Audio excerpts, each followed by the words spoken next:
और सैनिक सब सो गए। ये सब भगवान का ही लीला है, भगवान का ही लीला है। तो इस तरह से जब भी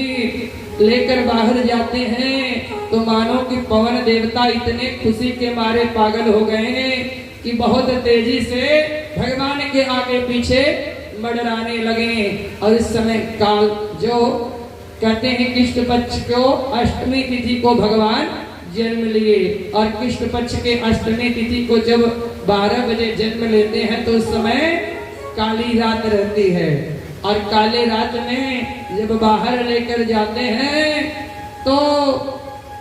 कहते हैं कि मैं मेघाएं इतने तेज गरजने लगे, बोलने लगे कि मानो वासुदेव जी महाराज भयभीत हो गए, लेकिन भयभीत हो गए, जान रहे हैं कि मुझे एक कार्य करना है। मनुष्य के जीवन में लक्ष्य को पूर्ण करने का जो व्यक्ति ठान लेता है, समस्याएं कठिनाइयां बहुत आता है लेकिन वह कभी रुकता नहीं। तो वासुदेव जी महाराज जब लेकर जाते हैं तो यमुना जी में तो मानो यमुना जी तो इतनी तेजी से बढ़ने लगी कि पागल हो गई। अरे भाई पागल क्यों ना हो, अगर कोई पति प्रदेश से आता है तो लोग मानो कि स्वागत के लिए खुशी के मारे इतनी व्यवस्थाएं लगाती हैं। आज तो यमुना जी सोच रही है कि मेरे पति आ रहे हैं, और पति आ रहे हैं तो और भगवान अपने टोकरी में लेकर जा रहे हैं भगवान को वासुदेव जी महाराज, लेकिन मानो कि उनके धीरे धीरे दाढ़ी को टच कर गया, और दाढ़ी के टच गया तो भगवान ऊपर से सोच रहे हैं कि अरे मेरे पिताश्री को तुम डुबो दोगी क्या देवी। तो भगवान कहते हैं, भगवान से यमुना मैया कहती हैं, जरा सर को झुकाओ वासुदेव जी, जरा सर को झुकाओ वासुदेव जी, तेरी टोकरी में त्रैलोकीनाथ है, चूमने दो चरण मोहे प्रेम से,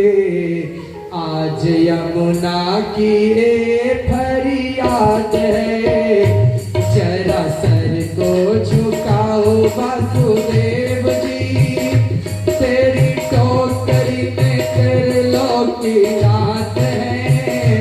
चूमने दो चरण मोहे प्रेम से, आज यमुना की ये फरियाद है, जरा सर को झुकाओ वासुदेव जी, तेरी टोकरी में त्रैलोकीनाथ है, चूमने दो चरण मोहे प्रेम से, आज यमुना की ये फरियाद है।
मारे